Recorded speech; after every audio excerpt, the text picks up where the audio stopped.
మన videos follow అయ్యే వాళ్ళకి చాలామందికి మన దగ్గర ఆర్గానిక్ సోప్స్ ప్యూర్ పల్ప్‌తో చేసేవి అని తెలుసు కదండీ! అయితే ఇవాళ నేను ప్యూర్‌గా పపాయ పల్ప్ తీసుకొని సోప్స్ అనేవి తయారు చేస్తున్నాను. పెపిన్ అని ఒక ఎంజైమ్ ఉంటుంది. దానివల్ల మనకి స్కిన్‌కి చాలా బెనిఫిట్స్ ఉంటాయన్నమాట. మెయిన్‌గా ఏంటంటే స్కిన్‌ని ఎక్స్ఫోలియేట్ చేస్తుంది. ఎక్స్ఫోలియేట్ అంటే ఏం లేదండి, డెడ్ సెల్స్ ఉంటాయి కదా! మనం మామూలుగా రోజు ఎంతో కొంత సెల్స్ అనేవి చనిపోతూ ఉంటాయి. ఆ సెల్స్‌ని స్మూత్‌గా రిమూవ్ చేయడానికి పపాయ అనేది బాగా హెల్ప్ చేస్తుంది. అందులో వచ్చేది సమ్మర్ గనక ఆయిల్ ప్రొడక్షన్ ఎక్కువుంటుంది.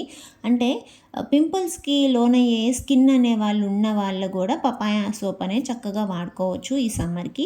ఎక్కువగా సన్‌కి ఎక్స్‌పోజ్ అయ్యే వాళ్ళకి కూడా ఆ ట్యాన్ అనేది రిమూవ్ చేయడానికి పపాయ సోప్ చాలా హెల్ప్ అవుతుందండి. అయితే మనం ఆర్గానిక్ సోప్స్‌లో ఒకటేనండి మీరు గుర్తుపెట్టుకోవాల్సింది. మామూలు కమర్షియల్ సోప్స్ లాగా రుద్దేసుకొని వాటర్ పోసేసుకుంటే దాని యూజ్ అనేది ఉండదనమాట. అవి కెమికల్స్‌తో చేసినయి కాదు. ప్యూర్ ప్రొడక్ట్స్ గనక మన ఒంట్లోకి ఇనికితే అంటే మనం మెడిసిన్ తీసుకుంటాం గదా! అది ఎలా తీసుకుంటాం లోపలికి మింగటమో టాబ్లెట్‌గా లేకపోతే సిరప్‌గానో తాగుతాం గదా! అట్లాగే ఈ సోప్ కూడా మన ఒంటి మీదకి కనీసం 1-2 మినిట్స్ అన్నా అప్లై చేసుకుంటేనే ఆ ఎఫెక్ట్ అనేది బావుంటుంది. ఎక్కువగా కోల్డ్ ప్రెస్ ఆయిల్స్ గానీ, పల్ప్ గానీ మన ఒంట్లోకి దిగుతుంది.